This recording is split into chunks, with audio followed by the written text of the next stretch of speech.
Yo, what's up, everybody? My name is Christopher. Today, we are going to react to another video by Candace Owens. She's back from her vacation. So, today, we are going to react to Charlie's Angels or Demons. Disturbing footage emerges. Candace EP 252. So, let's get the party started. I can't wait to see the truth. Let's go. All right, you guys, happy Monday. I am back. I know you guys missed me because I definitely missed you more. And I feel so much better after getting out to the mountains. I've now, I think, officially accepted that Charlie Kirk is not coming back. And somehow it took me longer to get there.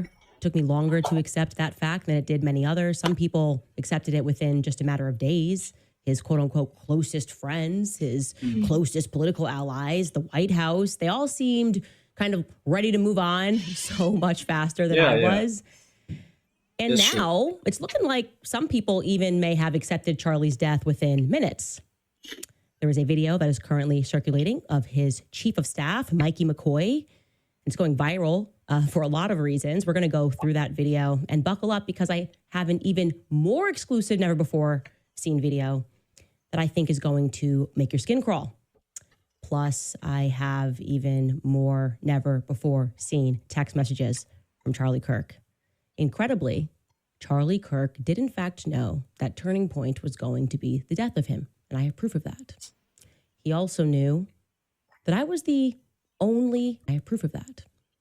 He also knew turning point was going to be the death of him, and I have proof of that. He also knew it was going to be the death of him, and I have proof of that.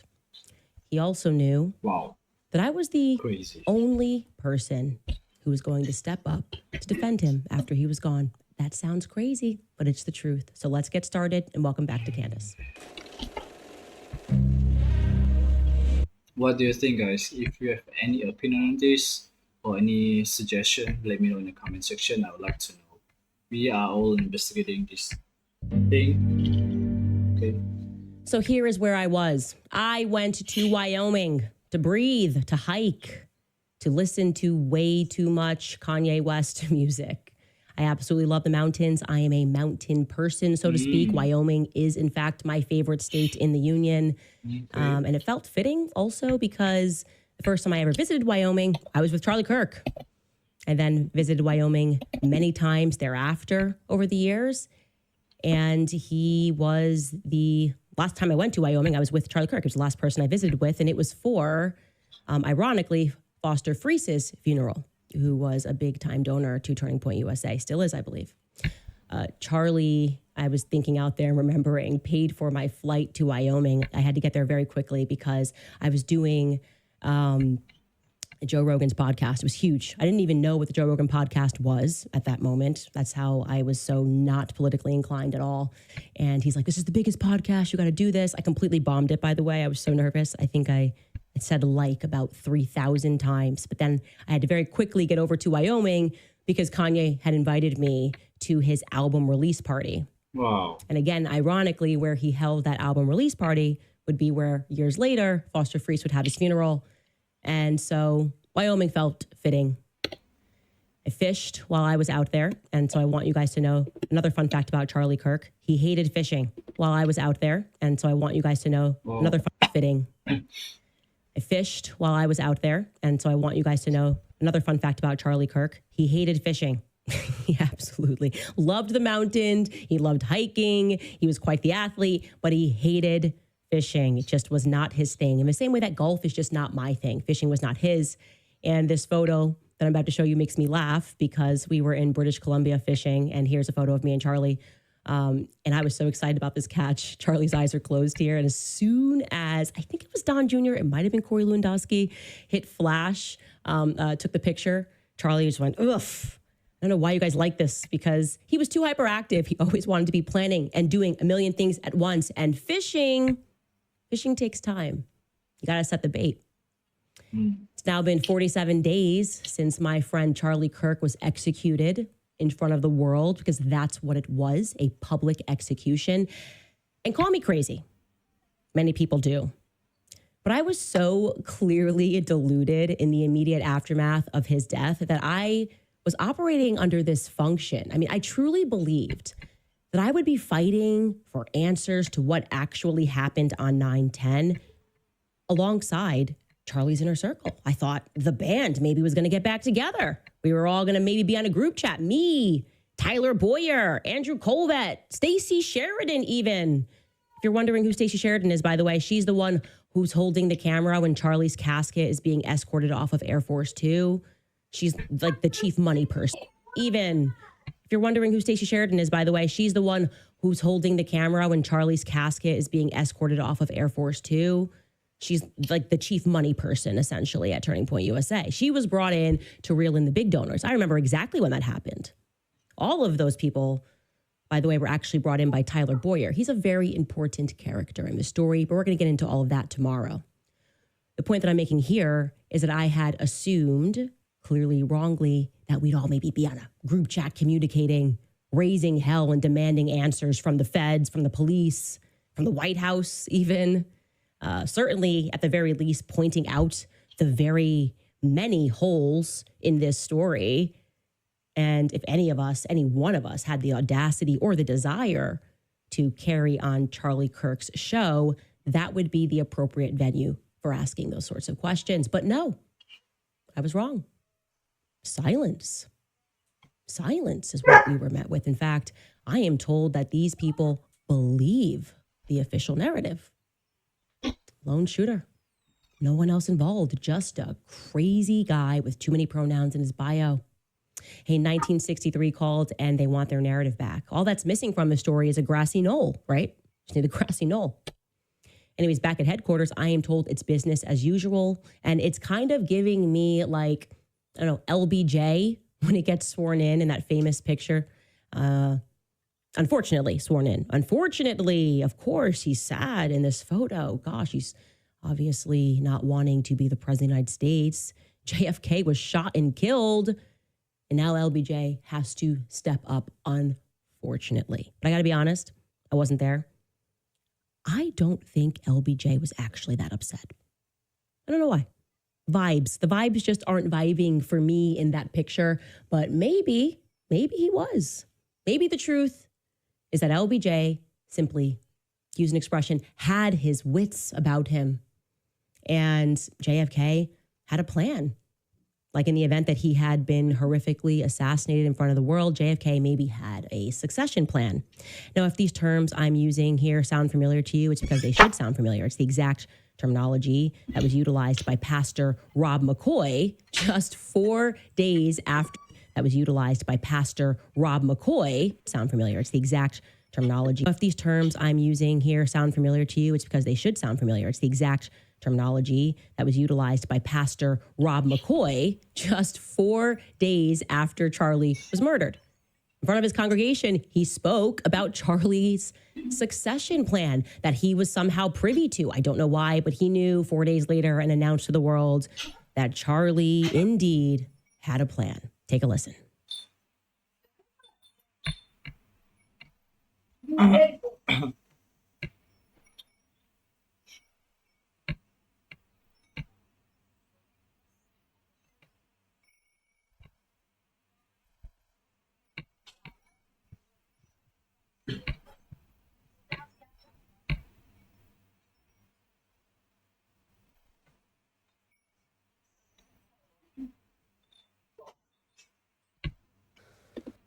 Had a plan. Take a listen.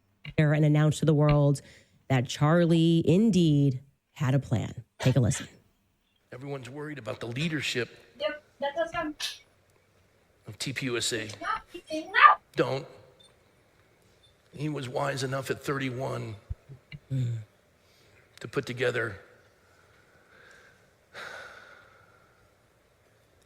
a plan for succession. It's very clear what they decided, and they're implementing it now. Amazing. I mean, amazing. So on September 14th, we were made aware of this succession plan. And I find that to be fascinating. The people who didn't even know Charlie all around the world seem to be fighting harder for him, fighting harder for truth. And it is, in fact, thanks to people on the internet like Sam Parker, James Lee, Ian Carroll, Zeb Boykin, many others that a video from September 10th has gone pretty viral. Okay. So let's take a look at this. It's a video of course, Pastor Rob McCoy's son. His name is Mike McCoy. And you're going to see what he does, not in the seconds following Charlie getting shot, but in less than 1 second after Charlie gets shot. These are not seconds, less than 1 second. You're going to watch what Michael McCoy does. Charlie getting shot, Pastor Rob McCoy's son. His name is Mike McCoy. And you're going to see what he does, not in the seconds following Charlie getting shot, but in less than 1 second after Charlie gets shot. These are not seconds, less than 1 second. You're going to watch what Michael McCoy does. First, let's hear his daddy's version of the events. Take it away, Pastor McCoy. As a father, I want to protect my son. And I thought, I got a plan for you, son. He said, Dad, that's not Charlie's plan. And you know what? I'm looking at my son who's 24 years old. Justin's the CFO, chief financial officer, and Mikey's the chief of staff. And I'm watching, the minute Charlie was shot, he called me, says, Dad, Charlie's been shot in the neck. Please call every pastor and pray. I said, okay, son. He has wits about him. He was just directing. He had blood all over him. And two things I want you to remember here. You may not have caught that, but he said, I was watching. And the minute Charlie got shot, he called, and Mikey McCoy says to his dad, Charlie's been shot, pray for him. Directing. Charlie's been shot in the neck. And I'm CFO, chief financial officer, and you know, he said, I want to protect. And please call. I said, okay, son. He had blood all over him. I may not have caught that, but he said, I was watching. And the minute Charlie got shot, he called, and Mikey McCoy says to his dad, Charlie's been shot, pray for him. He says the minute, maybe he's being a little hyperbolic. We're going to find out. I'd certainly like to find out. But he stops himself. He says, I was watching. Watching what exactly? What were you watching? I might remember that.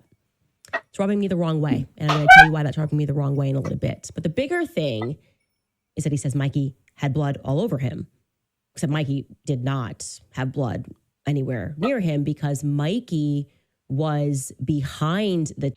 Is that he says Mikey had blood. And I tell you why that's rubbing me the wrong way in a little bit. But the bigger... Remember that. It's rubbing me the wrong way. And I'm going to tell you why that's rubbing me... Certainly like to find out. But he stops himself. He says, I was watching. Watching what exactly? What were you watching? I might remember that. It's rubbing me the wrong way. And I'm going to tell you why that's rubbing me the wrong way in a little bit. But the bigger thing is that he says Mikey had blood all over him. Except Mikey did not have blood anywhere near him because Mikey was behind the tent when Charlie got shot. And Mikey, in less than a second, Mikey was behind the tent when Charlie got shot, was behind the tent when Charlie got shot. Except Mikey did not have blood anywhere near him because Mikey was behind the tent when Charlie got shot. And Mikey, in less than a second, does something that I find to be quite strange. He puts his phone to his ear and he begins a conversation. So we're going to watch that clip in its entirety. Mark is going to bring it in.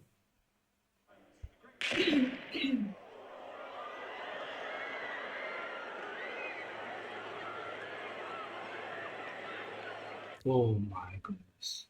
So we decided to slow this clip down, and we're going to watch this clip slow down so you can see that it is exactly 834 milliseconds from the time that you hear the shot. That is how long it takes for Mikey McCoy to put the phone to his ear. Now, why is that precise timing so important? Because there's no dialing. Mikey didn't have time to dial, okay? You can't dial and put your phone to an ear in 0.834 seconds. The next time that you're going to see Mikey McCoy, as we just showed you, is in just under 2.5 seconds on the other side of the tent. he's on a phone call. So we can track Mikey, but let's watch the clip again in milliseconds so you really grasp how quickly this transpires.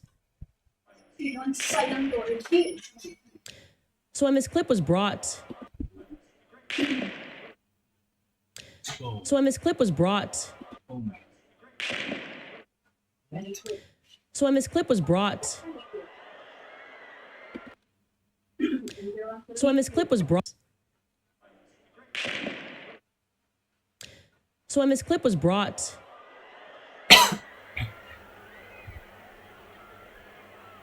there we go. We're tracking that. Yeah, when this clip was brought,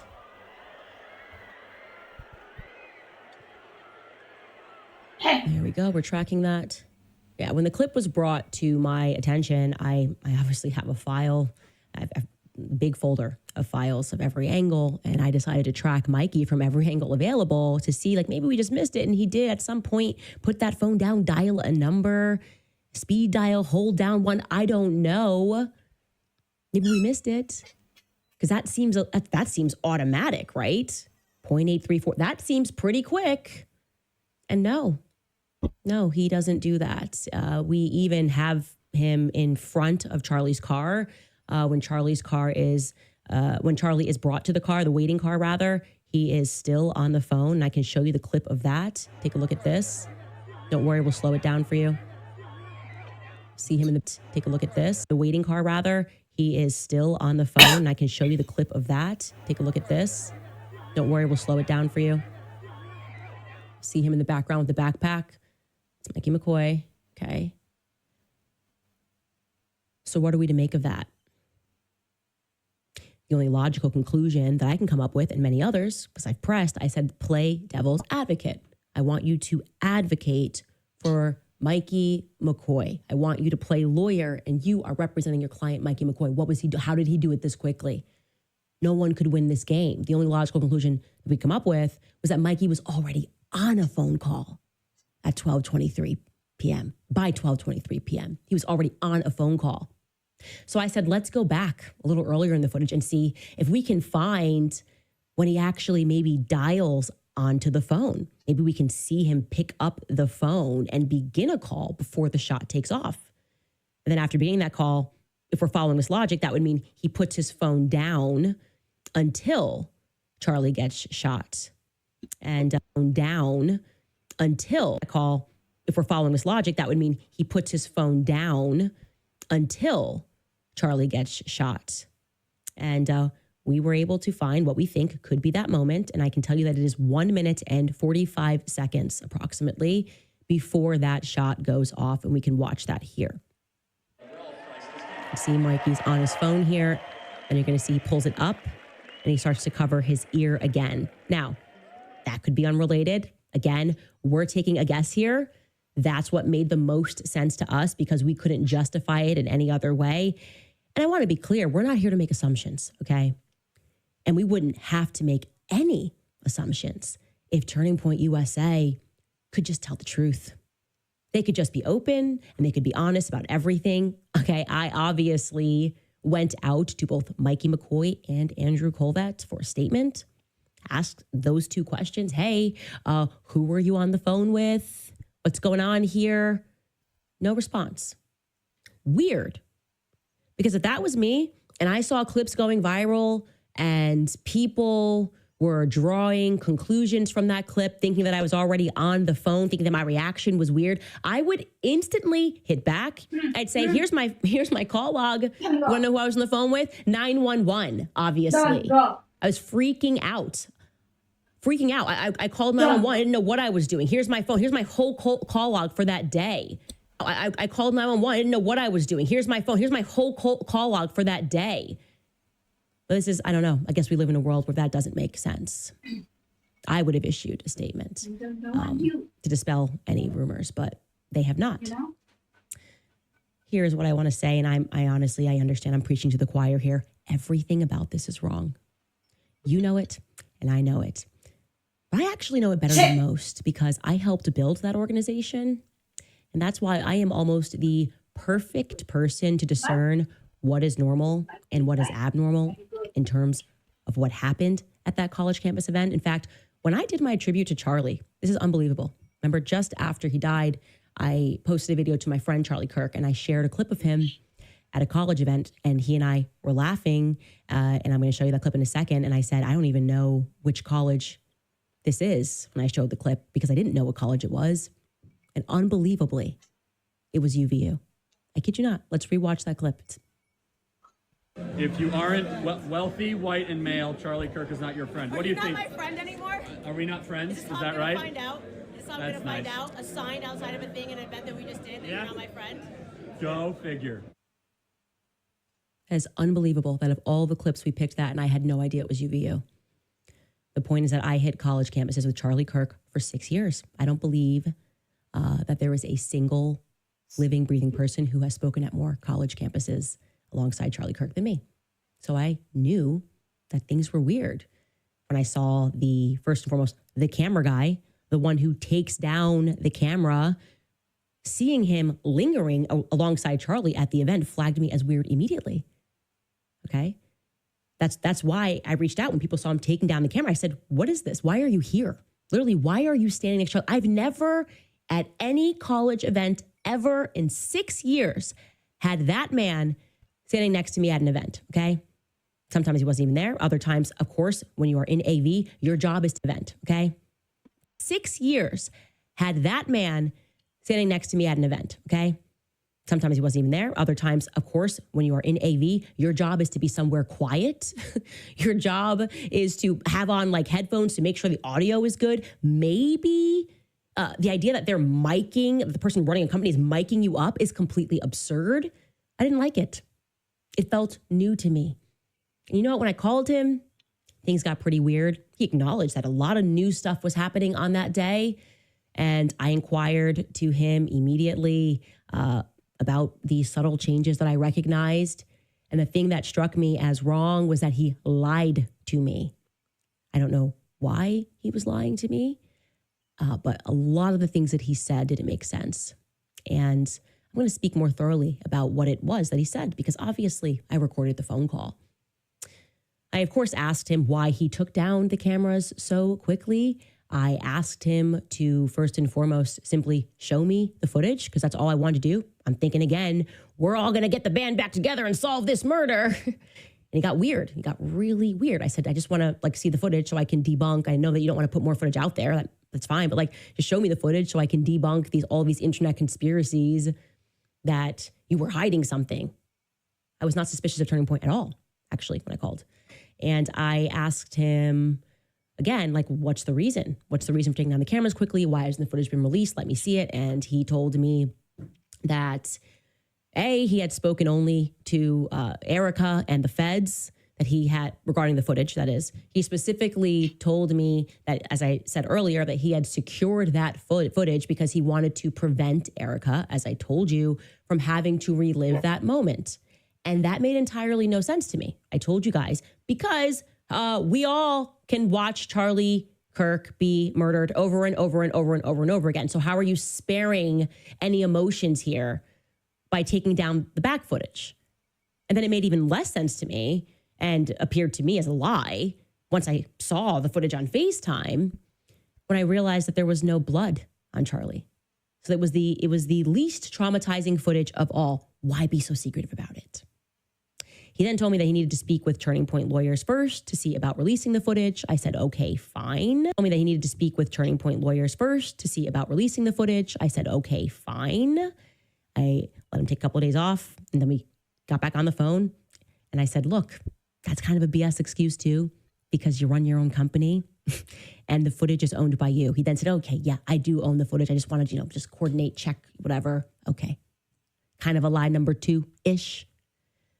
Then he said something that really bothered me. He said, I don't know how to send the footage. The file was too large. Oh, I was born yesterday. So you run an entire AV company and you don't know how to send footage. That didn't smell right to me.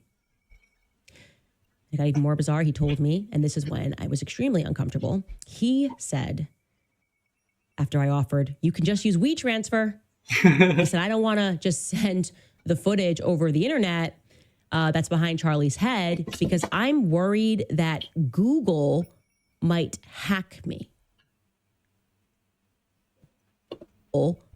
That's behind Charlie's head because I'm worried that footage over the internet that's behind. He said, I don't want to just send. After I offered, you can just use WeTransfer. He said, I don't want to. Bizarre, he told me, and this is when I was extremely uncomfortable. He said, after I offered, you can just use WeTransfer. He said, I don't want to just send the footage over the internet that's behind Charlie's head because I'm worried that Google might hack me. I swear on everything I love. That's what he told me. He was afraid that Google was going to hack him. So at this moment, I got a little bit, I looked at my team and I started snapping across the table and I was like, I said to them, literally, guilty of something. I don't know. This is weird. So what a stupid lie. I mean, what do you mean just Google? So I said to him, let's just pretend that that does happen. For whatever reason, Sergey Brin is sitting around and he's going, I want to hack this person because I want to see footage behind Charlie's head. Does it, whatever. And then he gives the footage to Fox News, CNN, and they play it. And what happens after that? I said to him, oh, I know what happens after. We all get to see Charlie Kirk die from a different angle. We've seen it die from 1,000 different angles. Like what is actually changing if Google hacks you? Weird, a weird thing to say. I also asked him who he was on the phone with after Charlie got shot. And he told me, and I kid you not, he was on the phone with the ops that were back in Arizona watching. And I said, what ops?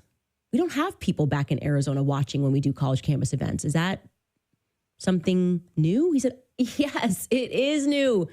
In fact, this was the first time we were doing it. He said there were two ops that were watching it back in Arizona.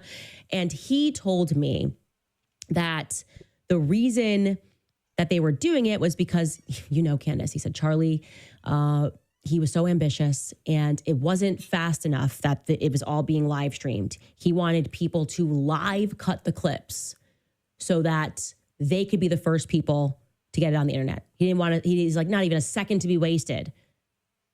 So live streaming, which everybody can watch, but they were racing some people to get the clips out faster than anybody else because Charlie's ambitious. Now, I got a little suspicious and he could sense that I was now growing increasingly suspicious with every random thing that he was saying. He sent me a video that I didn't ask for. I wanted to see the footage. He then sends me a video. And I guess this was supposed to work as some sort of an alibi. I don't know if he thought that I thought that he shot Charlie. I certainly did not think that he was involved in pulling a trigger and killing Charlie Kirk.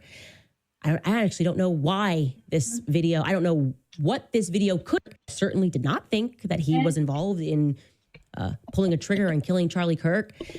I actually don't know why this video, I don't know what this video could have done that he sent me other than to make me feel even more uncomfortable. Because the video he sent me is quite shocking. It's also the reason that I knew that Tyler Boyer was lying when he tweeted that this guy was commanded by the police to take down the cameras. He's lying because I have every minute when he tweeted, even more uncomfortable. Because the video he sent me is quite shocking. It's also the reason that I knew that Tyler Boyer was lying when he tweeted that this guy was commanded by the police to take down the cameras. He's lying because I have every minute of what this guy was doing, thanks to him having sent it to me, okay? Every minute of what he was doing before he took those cameras down. And there are only 4 minutes, by the way, before he takes those cameras down. So he's next to, and he is in front of Mikey McCoy when Charlie gets shot. Now, to his credit, he actually did see Charlie get shot. He saw in like a split second, sees Charlie bleeding and runs, and doesn't run very far. He just runs a couple of yards away. Now, I should mention that the camera guy, he too was also brought into the company by Tyler Boyer, okay? And if you have worked with Charlie for this long, over a decade, and you watch Charlie Kirk get shot, what do you do? What would you do? I'm asking you this question at home. What would you do? I say two things that are pretty commonplace, right? You choose between fight or flight. You run towards him or you run away, and you run away far because you don't know what's happening. Is it one shot? Are there multiple people? Are you being pursued? There's no way to process that. If you are going to be in flight, you should be sprinting and maybe calling 911. That's what I would have done if I wanted to run away and not towards Charlie to make sure he's okay. But this second close friend of Charlie chose to run just a few yards away up to a grassy knoll to take out his phone. A couple of seconds later, he takes out his phone and he begins recording himself. It's a selfie video. Takes a video of himself. So let's watch that video. They just shot Charlie. They just shot Charlie. They just shot Charlie.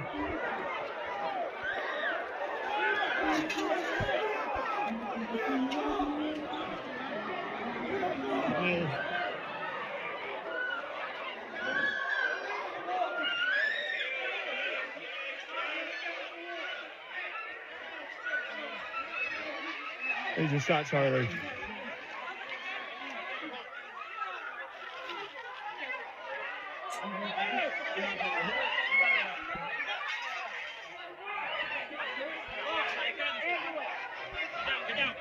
He's dead. God help him.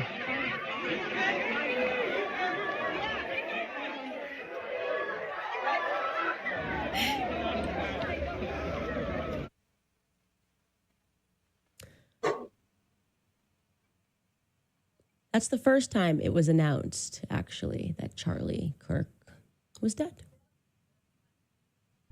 Kind of weird. Go ahead, catch your breath, hit rewind, watch it again, watch it over and over again like I did, because you're probably thinking out loud, what the F did I just watch? What's going on?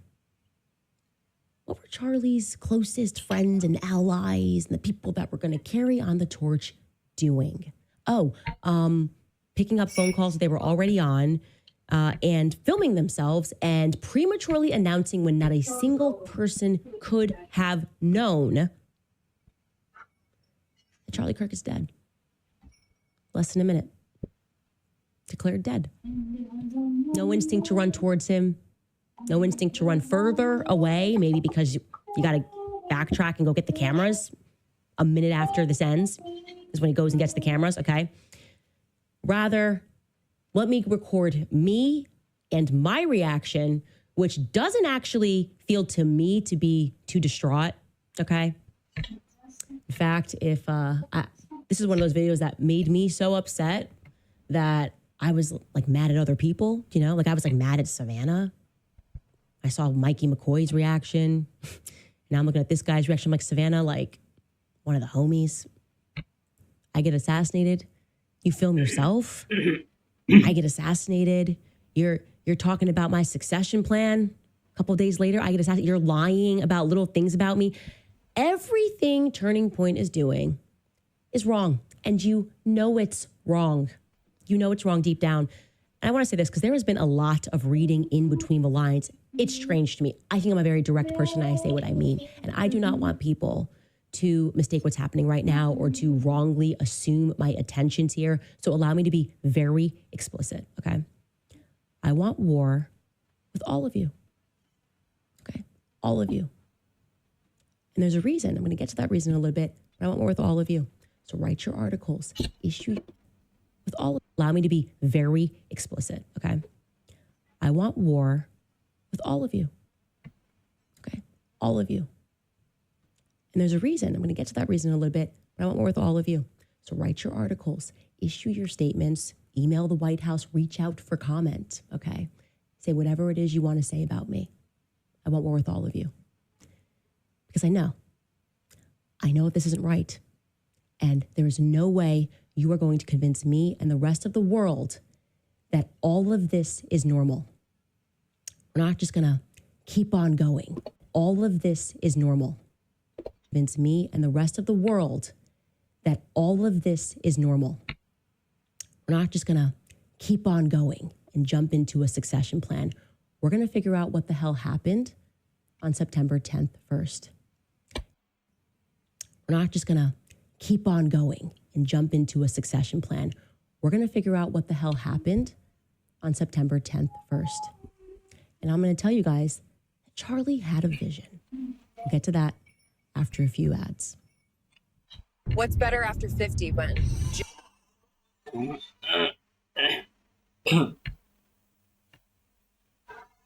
Tell you about Riverbank Lake here in the U.S. every day on the list tabs on your AIs about foods start.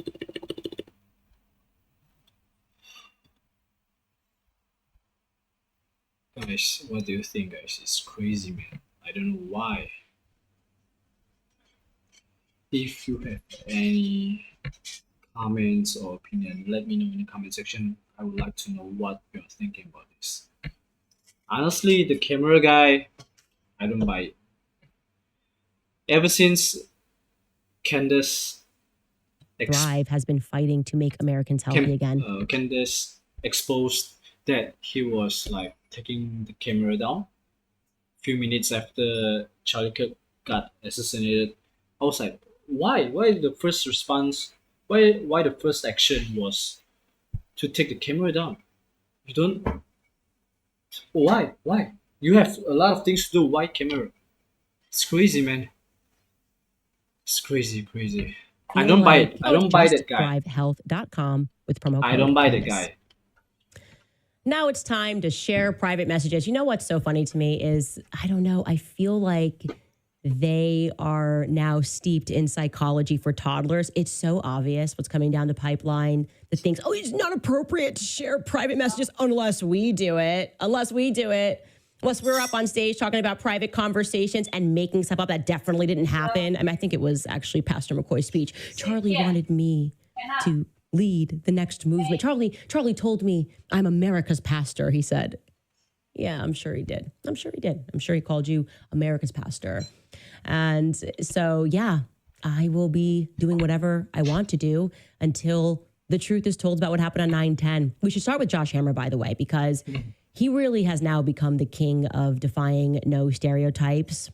Where we last left off, obviously, he is now infamous for just being such a deceitful little creature. The text message exchange, Josh Hammer caught, hand in the cookie jar. I'm talking way in the cookie jar. No other way to say it, right? Charlie gets killed. He, on the same day, starts pushing his book. Charlie's last words were, buy my book, buy Josh Hammer's book. The night before, he never even flinched on Israel. He loved Israel so much. And then I just waited, because we're fishing now. And I knew they would do this. I knew liars have to lie fast and first. And he did. He lied. He lied over and over and over again about his position on Israel. And when he got caught, you would think that he went over and over again about his position on Israel. And he lied over and over and over again about his position on Israel. And when he got caught, you would know liars have to lie fast and first. And he did. He lied. He lied over and over and over again about his position on Israel. And when he got caught, you would think that he would have a shred of decency. You would think he would have a shred of humility. You would think he would apologize for lying about Charlie's position on Israel, but he didn't. He just sort of doubled down. He sort of Israeled down, if you will. And it sort of gave me an idea for a little mini-series, a little recurring mini-series that we'll probably have on this show. An HBO mini-series, by the way, executively produced by me. I want to show it to you guys now. It's a trailer that we put together. I sure hope you guys like it. Take a listen. How Charlie Kirk was actually feeling about the pressure he was receiving from pro-Israel Zionist donors to Turning Point USA. Charlie definitely was not someone who liked to be bullied by donors, as we saw in those text messages. Their Jewish donors to TPUSA played into the worst stereotypes of Jewish people. Charlie writes, Jewish donors play into all of the stereotypes. I cannot and will not be bullied like this. A few moments later. I'm talking to lawyers. I think I'm a lawyer by background. I clerked for a federal appeals judge. I know a thing or two about United States constitutional law. I think that we have a, I'm talking to lawyers. I think I'm a lawyer by background. I clerked for a federal appeals judge. I know a thing or two about United States constitutional law. I think that we have a potentially serious case here for defamation, and I'm very much speaking with lawyers, and we'll see what happens.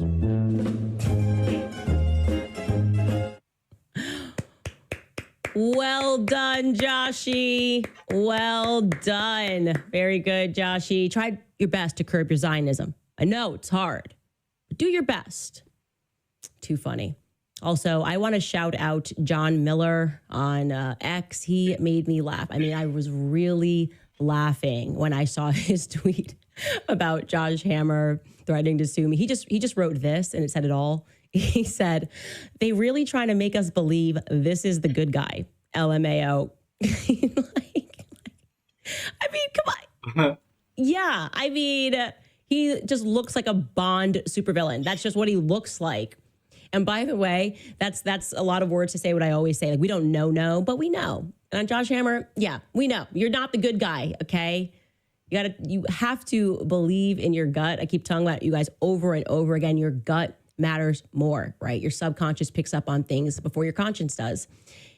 Which brings me to dreams, by the way, because before I went on break, many people were triggered because I discussed on a previous show a dream that I had, a very vivid dream, whereupon Charlie told me that he had been betrayed. And so he's been betrayed. That's it. That's a lot I could say here. If I had known that me discussing my dreams was going to trigger so many people, I would have started every other show like Martin Luther King Jr. I'd be like, I had a dream. And like I said, this one was clear. Charlie told me that he was betrayed. He actually said more than that, actually. But we're fishing, right? So let's be patient. What I want you guys to know about Charlie is he also used to dream very vividly. Because we traveled together so much, he would wake up, we would text, and he would tell me about those vivid dreams. And we talked about a lot of things, as you do when you get to know somebody. We talked about the spiritual realm. We talked about religion, our faith, most importantly, what our life's purpose was. And there was this period in April where Charlie kept insisting to me over and over again that he was going to die young. In fact, he told me that Turning Point USA was going to be the death of him. And I'm going to allow you to read his words. And it was going to be the death of him. And I'm going to allow you to read his words. And it's funny how this came about, because when I was in Wyoming, I went outside, I was writing, like physically needed to write, to put pen to paper and to pray. And I was sitting in the sun overlooking the mountains. And right when I concluded my prayer, I opened my eyes and I saw a massive bald eagle. And it just made me feel at peace. It's one of those moments where you just are in nature, you see something beautiful, and it makes you feel at peace. And then I felt the need to start going through messages and conversations between me and Charlie. And sure enough, I stumbled upon many messages of him telling me how he would die. And I'm going to show you some of those messages now, a particular set of messages that were written on April 6th, 2018, just a couple of weeks before Kanye tweeted, "I love the way Candace Owens thinks," which is relevant because a lot of things changed after that tweet. And it's relevant because Charlie sensed that something big was about to happen. And I think that is what the something big was. I also want to say, obviously, I am not making up these messages, okay? Turning Point. Actually, Mikey McCoy has access to all of Charlie Kirk's messages. They can tell you that these ones are real. Here is what he wrote. We were again talking about Kanye. Charlie wrote to me, "You're going to be the Iron Lady of America." He had such a political vision for me. I never wanted that sort of a thing. I see it so freaking clearly. I might be Moses, though. I might not see this whole thing through. LMAO. If that is the case, be my David. I said, dude, you haven't even realized your power yet. He's like, you're so young, is what I was thinking. He said, if I tell you the true prophecy that I know in my gut, it's really sad, but I hope it's wrong. He went on to say, anyway, I am not sure if I will live to see the end of this revolution. I believe you were the piece that God meant me to meet that will finish the fight. Since the beginning of TPUSA, I knew in my gut that I might get wiped out at any time. I cannot explain it, but I dream about it all the time, like all the time. Anyway, that's depressing combo for another time, LMAO. I said, that's weird, more of a fear manifestation than an actualization. He said, I'm not really afraid of it, but I'm just telling you what I know to be true. Afraid of it, but I'm just telling you what I know to be true. And he told me that. He told me that. I don't know why. Charlie knew he was going to die young. And I don't know. I just felt like I needed to share that because it is in part why the moment that Charlie got shot, I just knew he was betrayed spiritually. In the same way that Charlie knew that he was going to die young, I knew that this was a part of something bigger. And so I wanted to say to you guys, to the people that betrayed Charlie, I would recommend that you come clean, okay? I would recommend that you come clean because Charlie said some other things. And I look at these things now and I think, wow, it's almost prophetic, right? It's almost prophecy. And I can tell you that this is a story that will have a happy ending, a tragedy that will have a happy ending. The world is going to learn the truth about this. They are. I would recommend that you come clean. There are lines in the sand that are being drawn right now between good and evil. Many of you have picked the evil side. To you podcasters, people that make videos, people that are taking money, tell people don't look over there. I would recommend you stop doing that. You don't have to listen to me. You probably won't listen to me. And to people that betrayed Charlie, you probably won't come clean. Likely because you're scared now. You should be scared. The past life you had will shock you.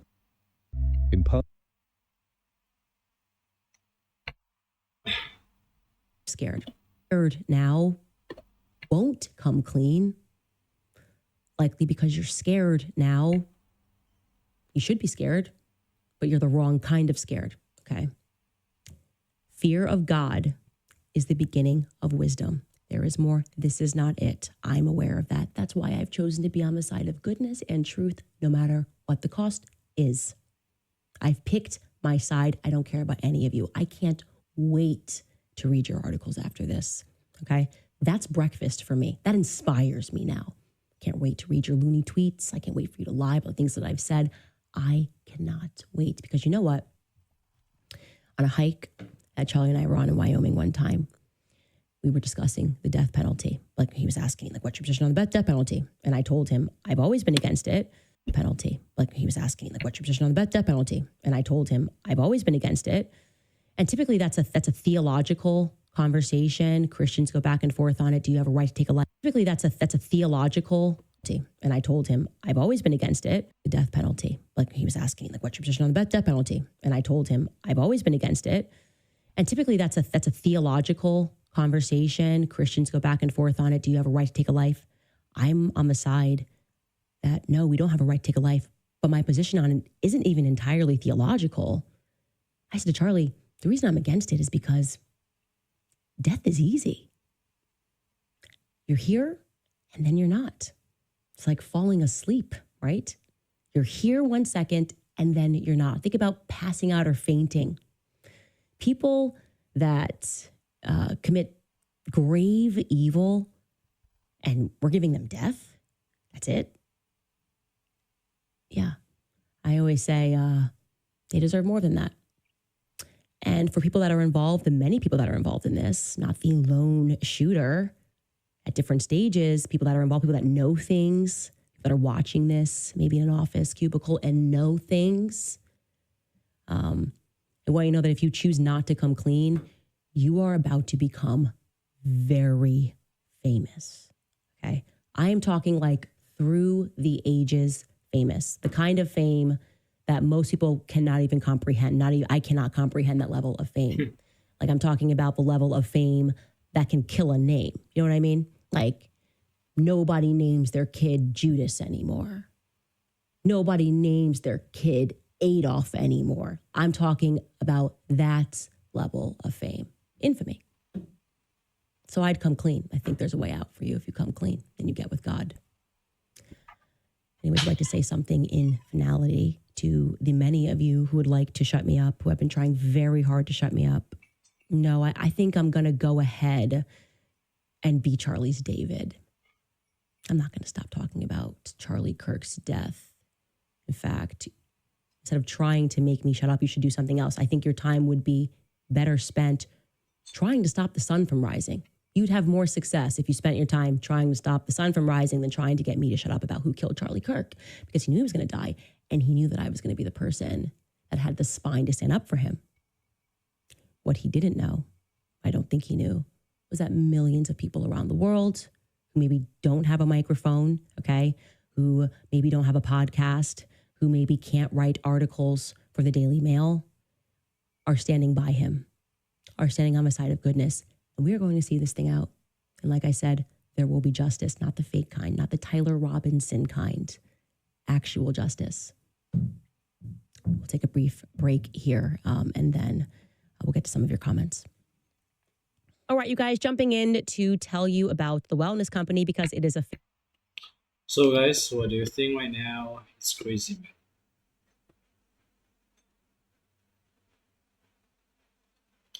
It's weird.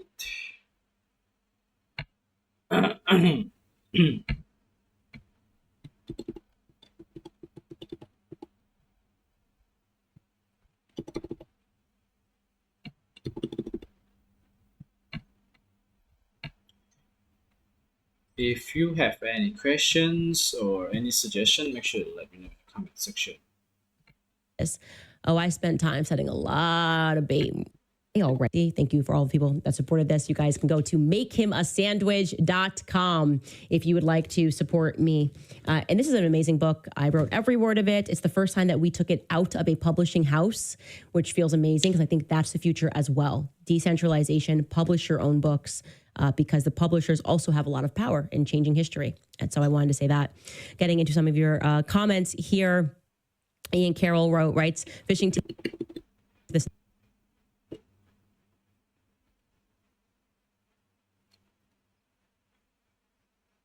And the public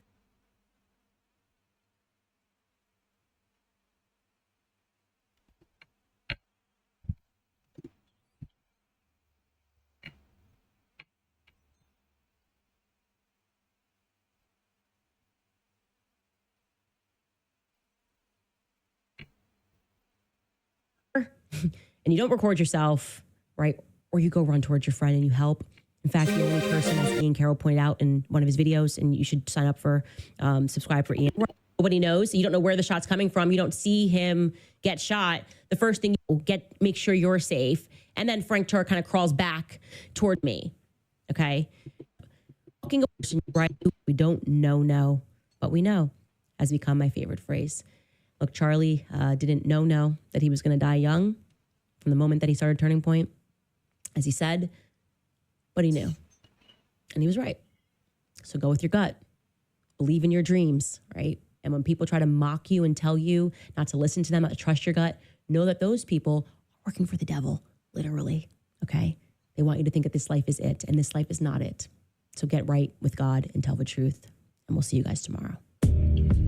Alright guys, what do you guys think about this? If you have any opinion on this, make sure to let me know down in the comment section. And I've just actually released a new song. It's called Quick Producer. I already showed you Fabled Humanitarian, Gentle Runner, and Battery Operated Pianist. We should go and have a listen. I'll give you a little snippet on this, alright? I hope you guys really enjoy.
Good bro step, huh?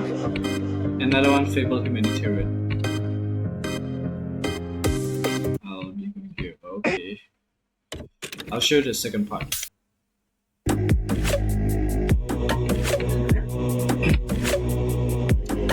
And let me know which one you like, okay? You can see right here, go to my YouTube channel. Like the garbage and then you burn it. So what You can see I'm a dubstep right here. So this is my album. I'm releasing song by song. Now already 4 songs, but not the whole album, okay? So I'll keep posting the songs from time to time, and you just subscribe to the YouTube channel and you can see this, okay? Let me know whether you like Battery Operated Pianist, Temple Runner, Fable Humanitarian, or Quick Producer, okay? I'm really excited. I can't wait to see your opinion, your favorite one.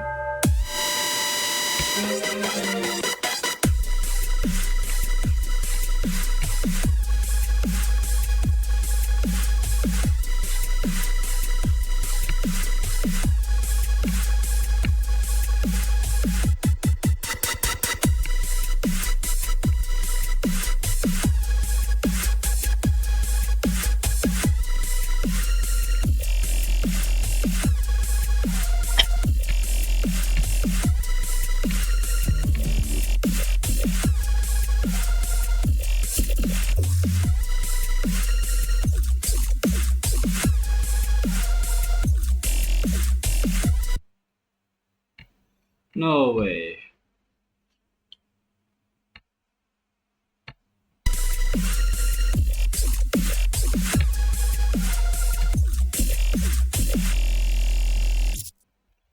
Alright guys, that's all for today, and I will see you guys in the next video. Let me know what video should I react to. Any video I'll be reacting to, okay? Any genre. Thank you for watching. Make sure to subscribe, share, and like. See you guys. Peace out. God bless you. Pray the rosary.